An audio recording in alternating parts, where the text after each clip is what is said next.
श्रीगणेशाय नमः। अथ श्रीबगलामुखी कवचम् श्रुत्वा च बगलापूजां स्तोत्रं चापि महेश्वर इदानीं श्रोतुमिच्छामि कवचं वद मे प्रभो। वैरिनाशकरं दिव्यं सर्वाशुभविनाशनं शुभदं स्मरणात् पुण्यं त्राहि मां दुःखनाशनं। श्रीभैरव उवाच कवचं शृणु वक्ष्यामि भैरवी प्राणवल्लभे पठित्वा धारयित्वा तु त्रैलोक्ये विजयी भवेत्। ॐ अस्य श्री बगलामुखी कवचस्य नारद ऋषिः अनुष्टुप् छन्दः। श्री बगलामुखी देवता लं बीजां ऐं कीलकं पुरुषार्थ चतुष्टये जपे विनियोगः। शिरो मे बगला पातु हृदयैकाक्षरी परा। ॐ ह्रीं ॐ मे ललाटे च बगला वैरिनाशिनी। गदाहस्ता सदा पातु मुखं मे मोक्षदायिनी। वैरिजिह्वान्धरा पातु कण्ठं मे बगलामुखी। उदरं नाभिदेशं च पातु नित्यं परात्परा। परात्परपरा पातु मम गुह्यं सुरेश्वरी। हस्तौ चैव तथा पातु पार्वती परिपातु मे। विवादे विषमे घोरे संग्रामे रिपुसङ्कटे पीताम्बरधरा पातु सर्वाङ्गं शिवनर्तकी। श्रीविद्यासमयो पातु मातङ्गी दुरिता शिवा। पातु पुत्रं सुतां चैव कलत्रं कालिका मम। पातु नित्यं भ्रातरं मे पितरं शूलिनी सदा। सन्देहि बगला देव्याः कवचं मनमुखोदितं। नैव देयममुख्याय सर्वसिद्धिप्रदायकं। पठनाद्धारणादस्य पूजनात् वाञ्छितं लभेत्। इदं कवचमज्ञात्वा यो जपेत् बगलामुखीं पिबन्ति शोणितं तस्य योगिन्यः प्राप्य सादराः। वश्ये चाकर्षणे चैव मारणे मोहने तथा महाभये विपत्तौ च पठित्वा पाठयेत्तु यः तस्य सर्वार्थसिद्धिः स्यात् भक्तियुक्तस्य पार्वती। श्रीबगलामुखी देव्यार्पणमस्तु। श्रुत्वा च बगलापूजां स्तोत्रं चापि महेश्वर इदानीं श्रोतुमिच्छामि कवचं वद मे प्रभो। वैरिनाशकरं दिव्यं सर्वाशुभविनाशनं शुभदं स्मरणात् पुण्यं त्राहि मां दुःखनाशनं। श्रीभैरव उवाच कवचं शृणु वक्ष्यामि भैरवी प्राणवल्लभे पठित्वा धारयित्वा तु त्रैलोक्ये विजयी भवेत्। ॐ अस्य श्री बगलामुखी कवचस्य नारद ऋषिः अनुष्टुप् छन्दः। श्री बगलामुखी देवता लं बीजां ऐं कीलकां पुरुषार्थ चतुष्टये जपे विनियोगः। शिरो मे बगला पातु हृदयैकाक्षरी परा। ॐ ह्रीं ॐ मे ललाटे च बगला वैरिनाशिनी। गदाहस्ता सदा पातु मुखं मे मोक्षदायिनी। वैरिजिह्वान्धरा पातु कण्ठं मे बगलामुखी। उदरं नाभिदेशं च पातु नित्यं परात्परा। परात्परपरा पातु मम गुह्यं सुरेश्वरी। हस्तौ चैव तथा पातु पार्वती परिपातु मे। विवादे विषमे घोरे संग्रामे रिपुसङ्कटे। पीताम्बरधरा पातु सर्वाङ्गं शिवनर्तकी। श्रीविद्यासमयो पातु मातङ्गी दुरिता शिवा। पातु पुत्रं सुतां चैव कलत्रं कालिका मम।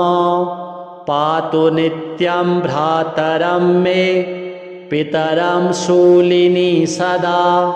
सन्देहि बगला देव्याः कवचं मनमुखोदितं। नैव देयममुख्याय सर्वसिद्धिप्रदायकं। पठनाद्धारणादस्य पूजनात् वाञ्छितं लभेत्। इदं कवचमज्ञात्वा यो जपेत् बगलामुखीं। पिबन्ति शोणितं तस्य योगिन्यः प्राप्य सादराः। वस्ये चाकर्षणे चैव मारणे मोहने तथा। महाभये विपत्तौ च पठित्वा पाठयेत्तु यः। तस्य सर्वार्थसिद्धिः स्यात् भक्तियुक्तस्य पार्वती। श्रीबगलामुखी देव्यार्पणमस्तु। श्रुत्वा च बगला पूजां स्तोत्रं चापि महेश्वर।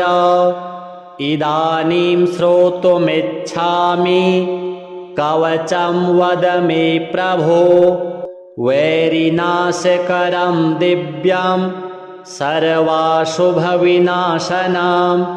शुभदं स्मरणात् पुण्यं त्राहि मां दुःखनाशनं। श्रीभैरव उवाच कवचं शृणु वक्ष्यामि भैरवी प्राणवल्लभे।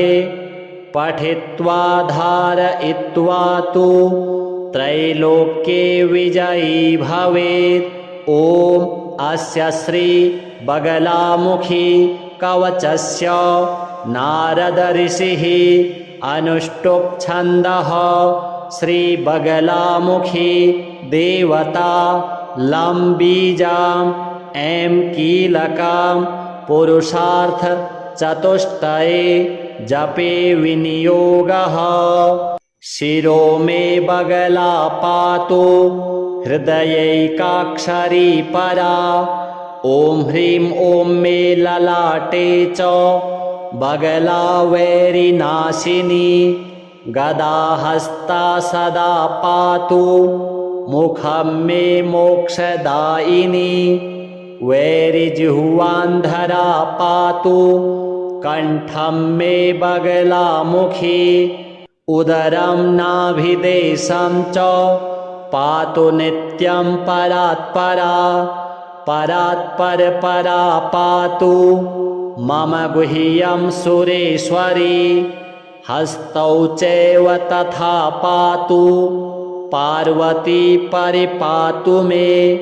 विवादे विषमे घोरे संग्रामे रिपुसङ्कटे। पीताम्बरधरा पातु सर्वाङ्गं शिवनर्तकी। श्रीविद्यासमयो पातु मातङ्गी दुरिता शिवा पातु पुत्रं सुतां चैव कलत्रं कालिका मम पातु नित्यं भ्रातरं मे पितरं शूलिनी सदा सन्देहि बगला देव्याः कवचं मनमुखोदितां नैव देयममुख्याय सर्वसिद्धिप्रदायकां पठनाद्धारणादस्य पूजनात् वाञ्छितं लभेत् इदं कवचमज्ञात्वा यो जपेद्बगलामुखीं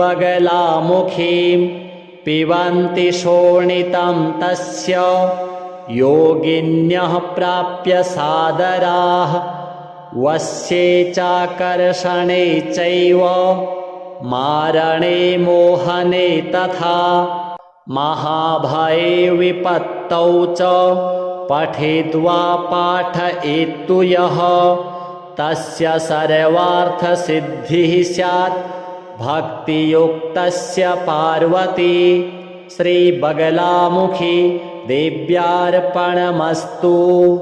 श्रुत्वा च बगला पूजां स्तोत्रं चापि महेश्वर इदानीं श्रोतुमिच्छामि कवचं वद मे प्रभो वैरिनाशकरं दिव्यं सर्वाशुभविनाशनं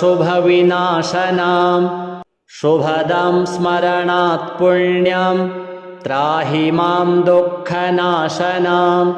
श्रीभैरव उवाच कवचं शृणु वक्ष्यामि भैरवी प्राणवल्लभे पठित्वा धारयित्वा तु त्रैलोक्ये विजयी भवेत्। ॐ अस्य श्री बगलामुखी कवचस्य नारद ऋषिः अनुष्टुप् छन्दः श्री बगलामुखी देवता लं बीजां ऐं कीलकां पुरुषार्थ चतुष्टये जपे विनियोगः। शिरो मे बगला पातु हृदयैकाक्षरी परा ॐ ह्रीं ॐ मे ललाटे च बगला वैरिनाशिनी गदाहस्ता सदा पातु मुखं मे मोक्षदायिनी वैरिजिह्वान्धरा पातु कण्ठं मे बगलामुखी उदरं नाभिदेशं च पातु नित्यं परात्परा परात्परपरा पातु मम गुह्यं सुरेश्वरी हस्तौ चैव तथा पातु पार्वती परिपातु मे विवादे विषमे घोरे संग्रामे रिपुसङ्कटे पीताम्बरधरा पातु सर्वाङ्गं शिवनर्तकी श्रीविद्यासमयो पातु मातङ्गी दुरिता शिवा पातु पुत्रं सुतां चैव कलत्रं कालिका मम पातु नित्यं भ्रातरं मे पितरं शूलिनी सदा सन्देहि बगला देव्याः कवचं मनमुखोदितां नैव देयममुख्याय सर्वसिद्धिप्रदायकां पठनाद्धारणादस्य पूजनात् वाञ्छितं लभेत् इदं कवचमज्ञात्वा यो जपेद्बगलामुखीं पिबन्ति शोणितं तस्य योगिन्यः प्राप्य सादराः वश्ये चाकर्षणे चैव मारणे मोहने तथा महाभये विपत्तौ च पठित्वा पाठयेत्तु यः तस्य सर्वार्थसिद्धिः स्यात् भक्तियुक्तस्य पार्वती श्रीबगलामुखी देव्यार्पणमस्तु।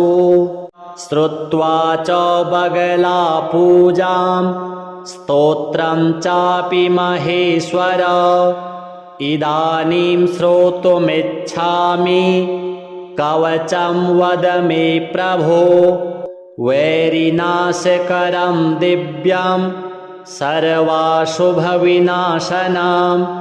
शुभदं स्मरणात् पुण्यं त्राहि मां दुःखनाशनं।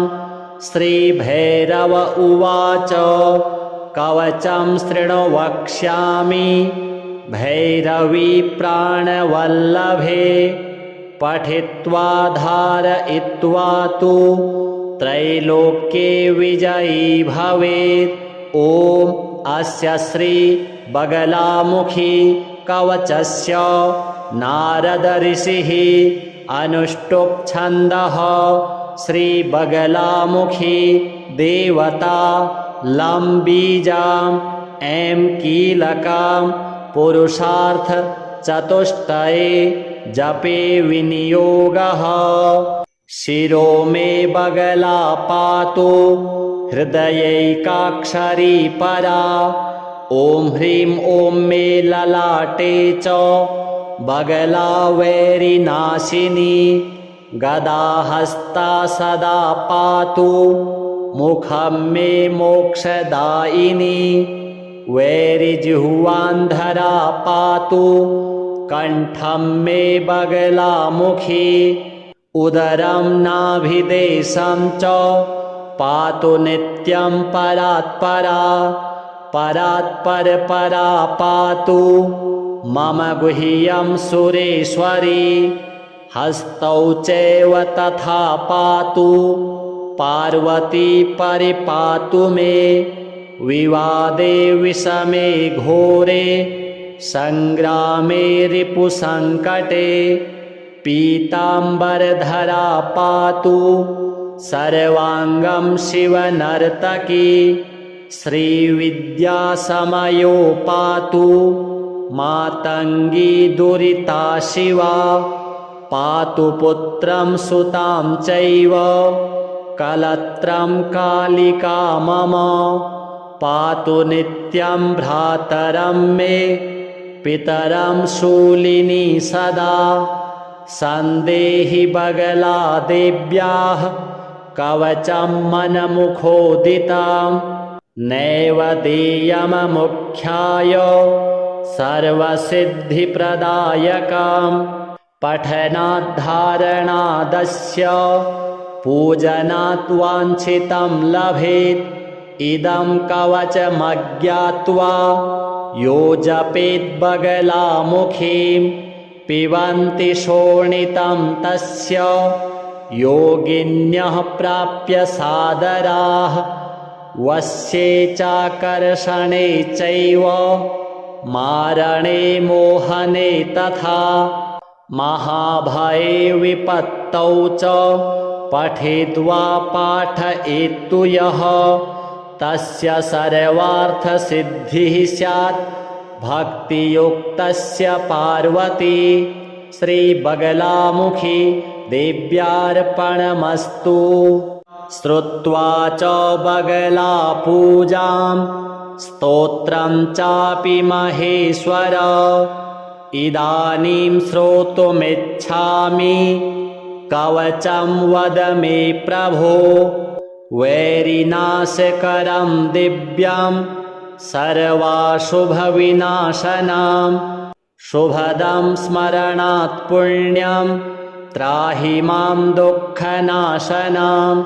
श्रीभैरव उवाच कवचं शृणु वक्ष्यामि भैरवी प्राणवल्लभे पठित्वा धारयित्वा तु त्रैलोक्ये विजयी भवेत्। ॐ अस्य श्री बगलामुखी कवचस्य नारद ऋषिः अनुष्टुप् छन्दः। श्री बगलामुखी देवता लं बीजाम् ऐं कीलकाम् पुरुषार्थ चतुष्टये जपे विनियोगः। शिरो मे बगला पातु हृदयैकाक्षरी परा। ॐ ह्रीं ॐ मे ललाटे च बगला वैरिनाशिनी। गदाहस्ता सदा पातु मुखं मे मोक्षदायिनी। वैरिजिह्वान्धरा पातु कण्ठं मे बगलामुखी। उदरं नाभिदेशं च पातु नित्यं परात्परा। परात्परपरा पातु मम गुह्यं सुरेश्वरी। हस्तौ चैव तथा पातु पार्वती परिपातु मे। विवादे विषमे घोरे संग्रामे रिपुसङ्कटे। पीताम्बरधरा पातु सर्वाङ्गं शिवनर्तकी। श्रीविद्यासमयो पातु मातङ्गी दुरिता शिवा। पातु पुत्रं सुतां चैव कलत्रं कालिका मम। पातु नित्यं भ्रातरं मे पितरं शूलिनी सदा। सन्देहि बगला देव्याः कवचं मनमुखोदितां। नैव देयममुख्याय सर्वसिद्धिप्रदायकाम्। पठनाद्धारणादस्य पूजनात् वाञ्छितं लभेत्। इदं कवचमज्ञात्वा यो जपेत् बगलामुखीं। पिबन्ति शोणितं तस्य योगिन्यः प्राप्य सादराः। वस्ये चाकर्षणे चैव मारणे मोहने तथा। महाभये विपत्तौ च पठित्वा पाठयेत्तु यः। तस्य सर्वार्थसिद्धिः स्यात् भक्तियुक्तस्य पार्वती। श्रीबगलामुखी देव्यार्पणमस्तु। श्रुत्वा च बगला पूजां स्तोत्रं चापि महेश्वर। इदानीं श्रोतुमिच्छामि कवचं वद मे प्रभो। वैरिनाशकरं दिव्यं सर्वाशुभविनाशनं।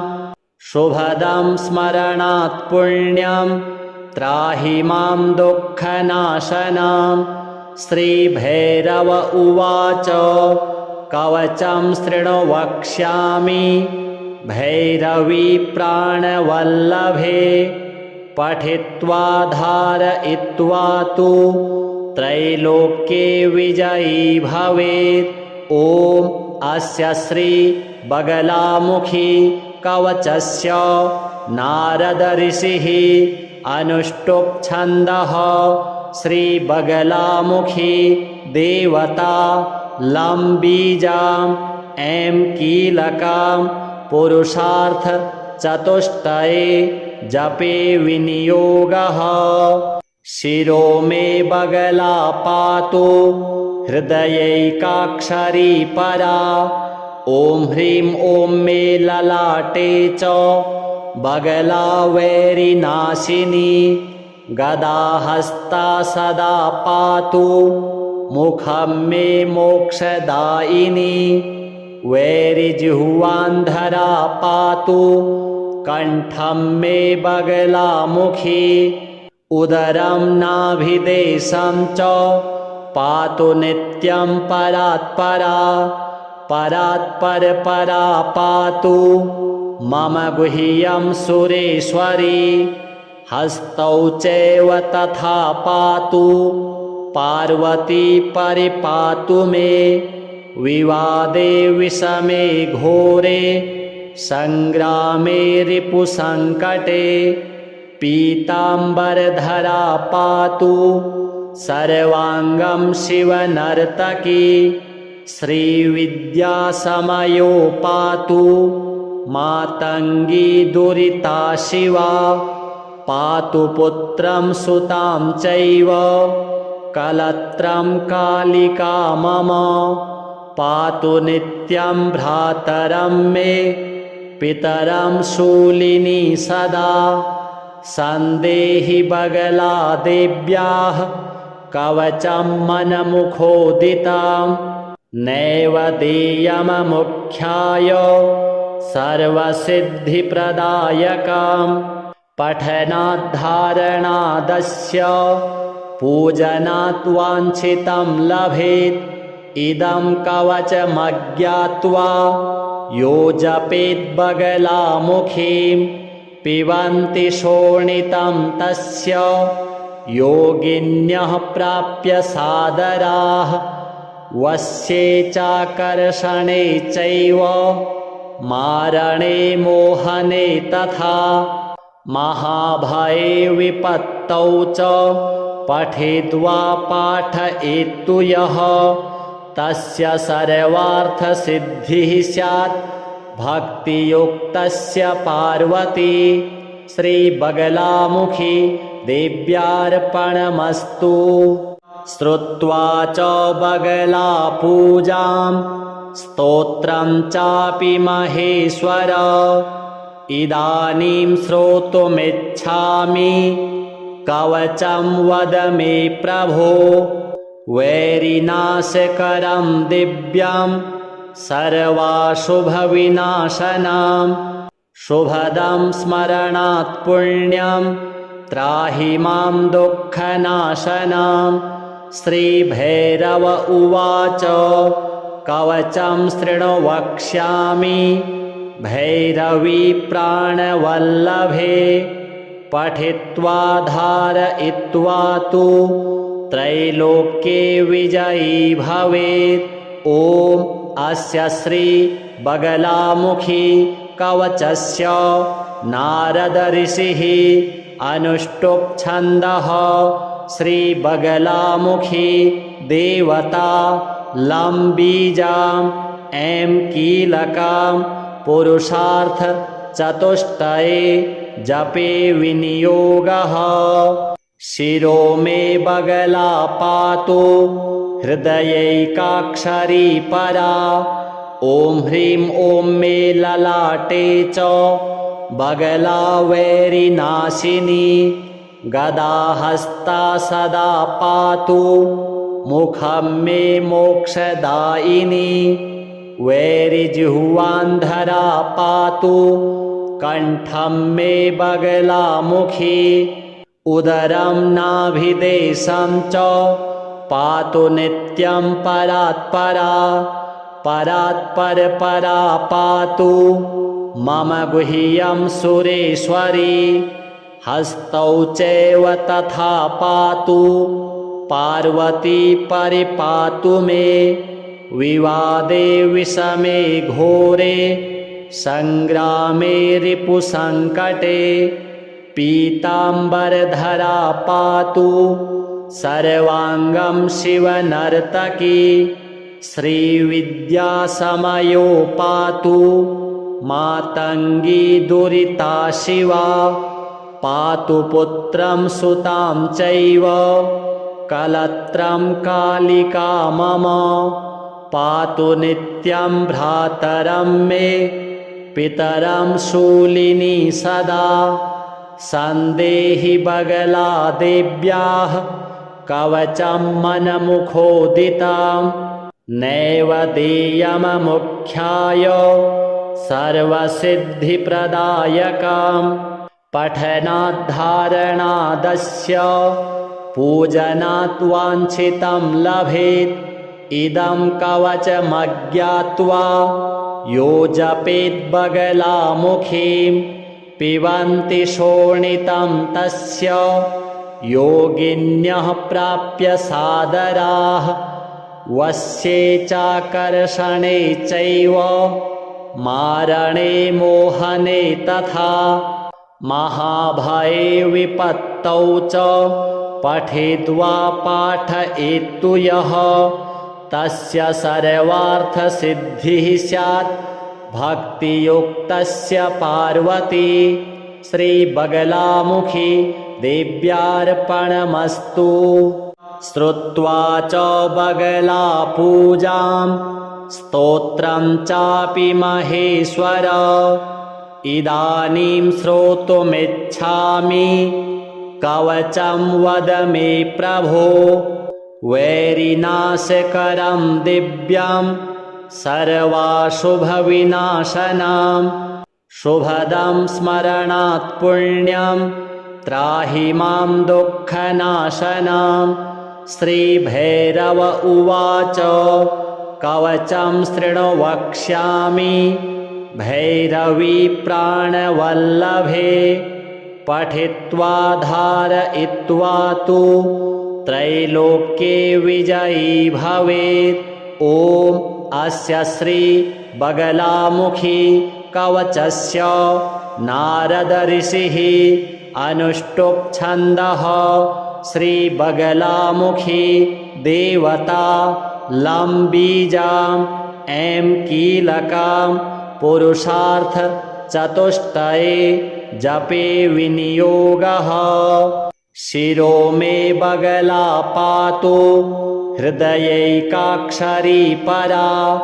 ॐ ह्रीं ॐ मे ललाटे च बगला वैरिनाशिनी गदाहस्ता सदा पातु मुखं मे मोक्षदायिनी। वैरिजिह्वान्धरा पातु कण्ठं मे बगलामुखी। उदरं नाभिदेशं च पातु नित्यं परात्परा। परात्परपरा पातु मम गुह्यं सुरेश्वरी। हस्तौ चैव तथा पातु पार्वती परिपातु मे। विवादे विषमे घोरे संग्रामे रिपुसङ्कटे पीताम्बरधरा पातु सर्वाङ्गं शिवनर्तकी। श्रीविद्यासमयो पातु मातङ्गी दुरिता शिवा। पातु पुत्रं सुतां चैव कलत्रं कालिका मम। पातु नित्यं भ्रातरं मे पितरं शूलिनी सदा। सन्देहि बगला देव्याः कवचं मनमुखोदितं। नैव देयममुख्याय सर्वसिद्धिप्रदायकं। पठनाद्धारणादस्य पूजनात् वाञ्छितं लभेत्। इदं कवचमज्ञात्वा यो जपेत् बगलामुखीं पिबन्ति शोणितं तस्य योगिन्यः प्राप्य सादराः।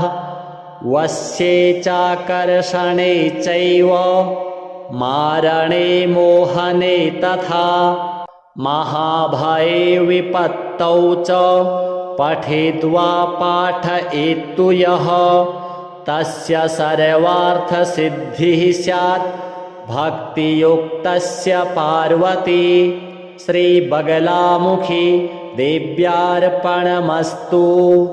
श्रुत्वा च बगला पूजां स्तोत्रं चापि महेश्वर इदानीं श्रोतुमिच्छामि कवचं वद मे प्रभो। वैरिनाशकरं दिव्यं सर्वाशुभविनाशनं शुभदं स्मरणात् पुण्यं त्राहि मां दुःखनाशनं।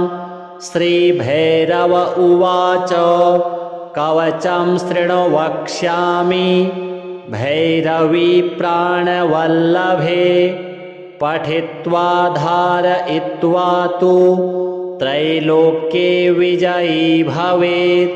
ॐ अस्य श्री बगलामुखी कवचस्य नारद ऋषिः अनुष्टुप् छन्दः श्रीबगलामुखी देवता लं बीजाम् ऐं कीलकां पुरुषार्थचतुष्टये जपे विनियोगः।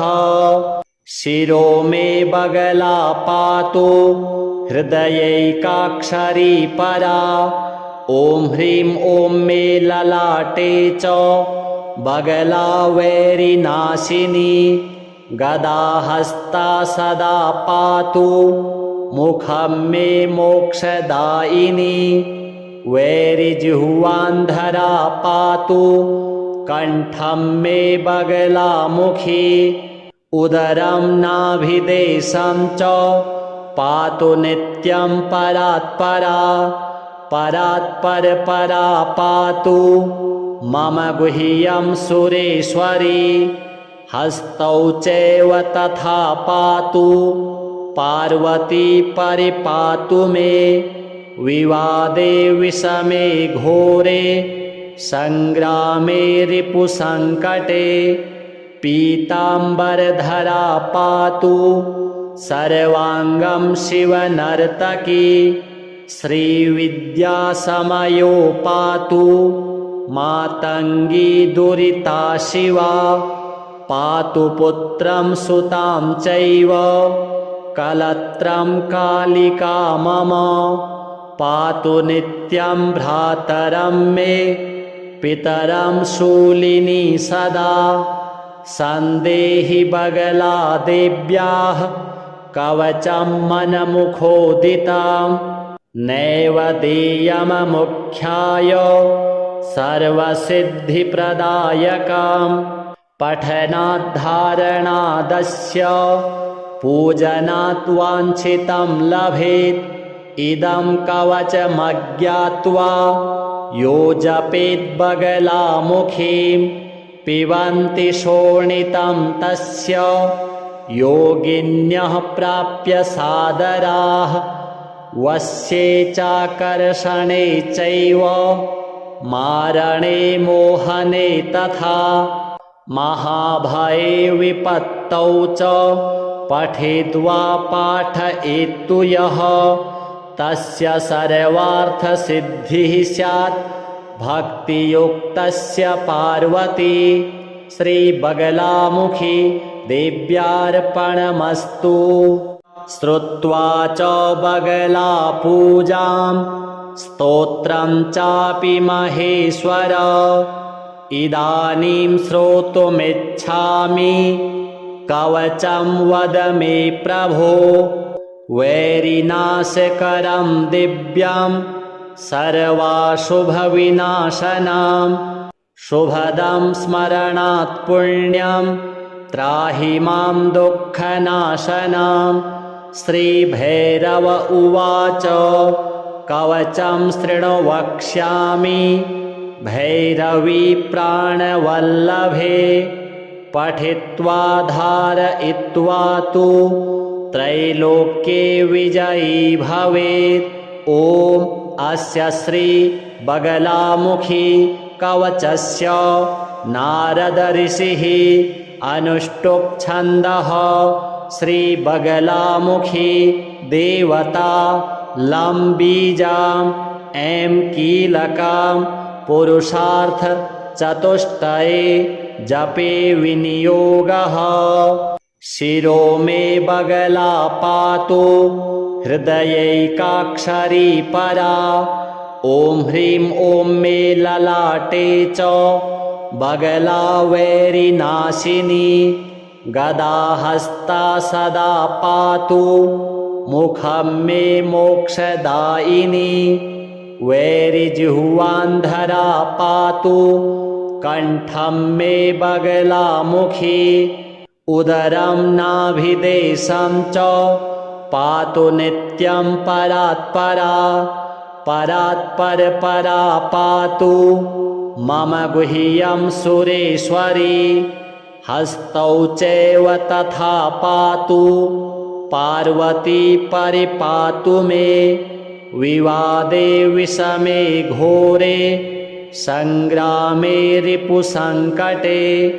पीताम्बरधरा पातु सर्वाङ्गं शिवनर्तकी। श्रीविद्यासमयो पातु मातङ्गी दुरिता शिवा पातु पुत्रं सुतां चैव कलत्रं कालिका मम पातु नित्यं भ्रातरं मे पितरं शूलिनी सदा सन्देहि बगलादेव्याः कवचं मनमुखोदितां नैव देयममुख्याय सर्वसिद्धिप्रदायकां पठनाद्धारणादस्य पूजनात् वाञ्छितं लभेत् इदं कवचमज्ञात्वा यो जपेत् बगलामुखीं पिबन्ति शोणितं तस्य योगिन्यः प्राप्य सादराः वस्ये चाकर्षणे चैव मारणे मोहने तथा महाभये विपत्तौ च पठित्वा पाठयेत्तु यः तस्य सर्वार्थसिद्धिः स्यात् भक्तियुक्तस्य पार्वती श्रीबगलामुखी देव्यार्पणमस्तु। श्रुत्वा च बगला पूजां स्तोत्रं चापि महेश्वर इदानीं श्रोतुमिच्छामि कवचं वद मे प्रभो वैरिनाशकरं दिव्यं सर्वाशुभविनाशनं शुभदं स्मरणात् पुण्यं त्राहि मां दुःखनाशनं। श्रीभैरव उवाच कवचं शृणु वक्ष्यामि भैरवी प्राणवल्लभे पठित्वा धारयित्वा तु त्रैलोक्ये विजयी भवेत्। ॐ अस्य श्री बगलामुखी कवचस्य नारद ऋषिः अनुष्टुप् छन्दः श्री बगलामुखी देवता लं बीजां ऐं कीलकां पुरुषार्थ चतुष्टये जपे विनियोगः।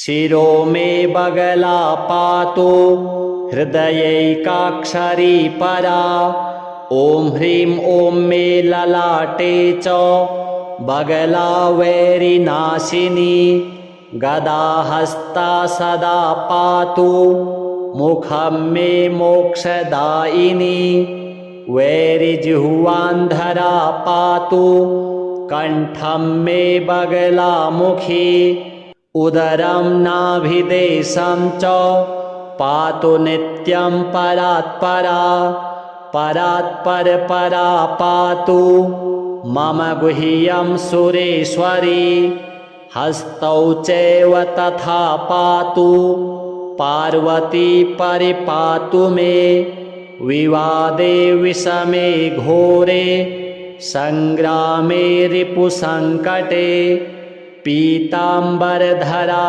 पातु सर्वाङ्गं शिवनर्तकी श्रीविद्यासमयो पातु मातङ्गी दुरिता शिवा पातु पुत्रं सुतां चैव कलत्रं कालिका मम पातु नित्यं भ्रातरं मे पितरं शूलिनी सदा सन्देहि बगलादेव्याः कवचं मनमुखोदितां नैव देयममुख्याय सर्वसिद्धिप्रदायकां पठनाद्धारणादस्य पूजनात् वाञ्छितं लभेत् इदं कवचमज्ञात्वा यो जपेत् बगलामुखीं पिबन्ति शोणितं तस्य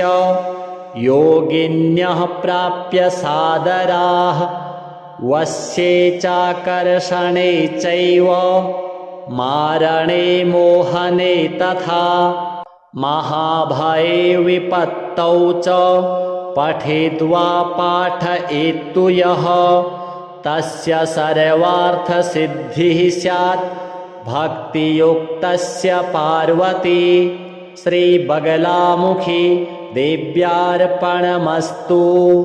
श्रुत्वा च बगला पूजां स्तोत्रं चापि महेश्वर इदानीं श्रोतुमिच्छामि कवचं वद मे प्रभो। वैरिनाशकरं दिव्यं सर्वाशुभविनाशनं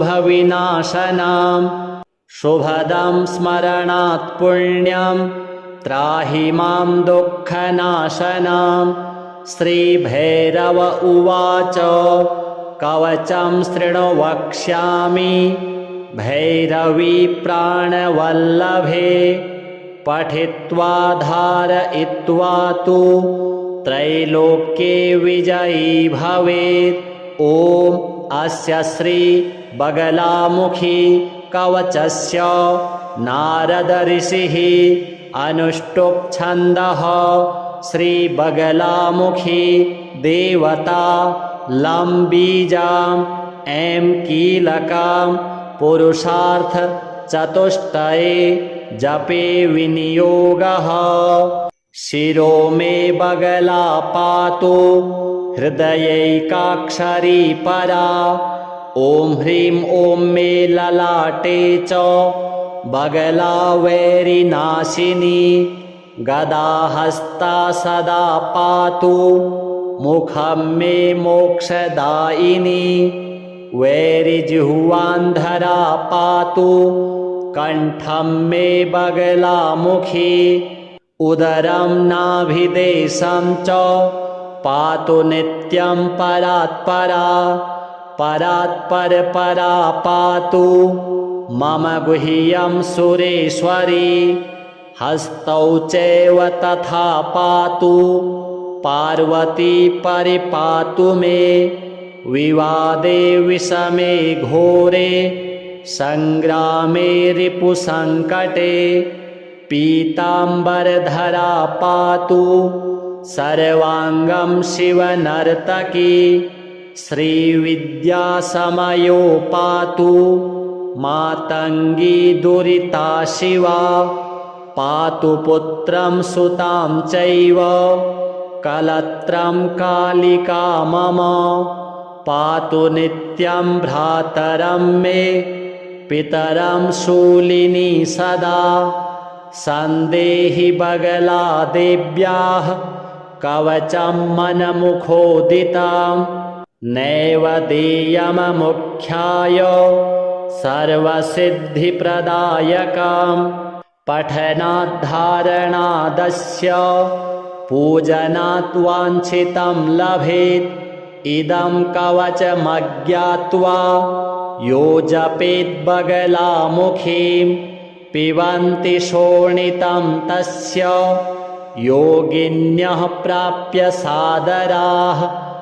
वस्ये चाकर्षणे चैव मारणे मोहने तथा महाभये विपत्तौ च पठित्वा पाठयेत्तु यः तस्य सर्वार्थसिद्धिः स्यात् भक्तियुक्तस्य पार्वती श्रीबगलामुखी देव्यार्पणमस्तु। श्रुत्वा च बगला पूजां स्तोत्रं चापि महेश्वर इदानीं श्रोतुमिच्छामि कवचं वद मे प्रभो। वैरिनाशकरं दिव्यं सर्वाशुभविनाशनं शुभदं स्मरणात् पुण्यं त्राहि मां दुःखनाशनं। श्रीभैरव उवाच कवचं शृणु वक्ष्यामि भैरवी प्राणवल्लभे पठित्वा धारयित्वा तु त्रैलोक्ये विजयी भवेत्। ॐ अस्य श्री बगलामुखी कवचस्य नारद ऋषिः अनुष्टुप् छन्दः श्री बगलामुखी देवता लं बीजाम् ऐं कीलकां पुरुषार्थ चतुष्टये जपे विनियोगः।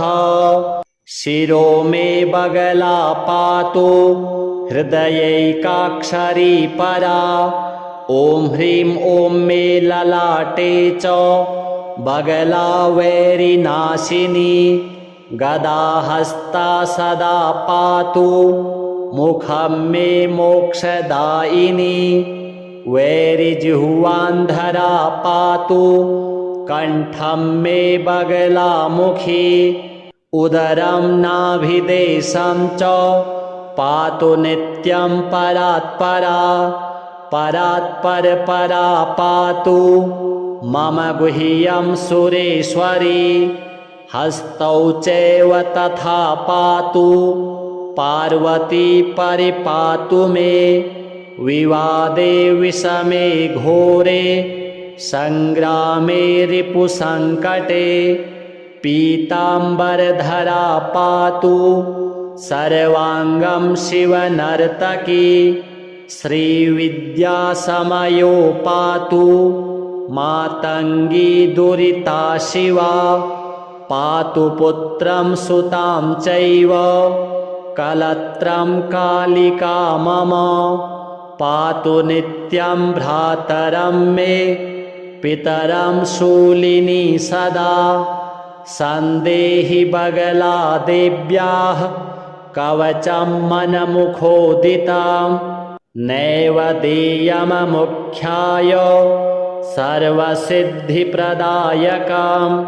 पठनाद्धारणादस्य पूजनात् वाञ्छितं लभेत्। इदं कवचमज्ञात्वा यो जपेत् बगलामुखीं। पिबन्ति शोणितं तस्य योगिन्यः प्राप्य सादराः। वश्ये चाकर्षणे चैव मारणे मोहने तथा। महाभये विपत्तौ च पठित्वा पाठयेत्तु यः। तस्य सर्वार्थसिद्धिः स्यात् भक्तियुक्तस्य पार्वती। श्रीबगलामुखी देव्यार्पणमस्तु। श्रुत्वा च बगला पूजां स्तोत्रं चापि महेश्वर। इदानीं श्रोतुमिच्छामि कवचं वद मे प्रभो।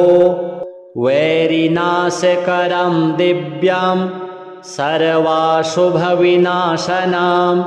शुभदं स्मरणात् पुण्यं त्राहि मां दुःखनाशनं।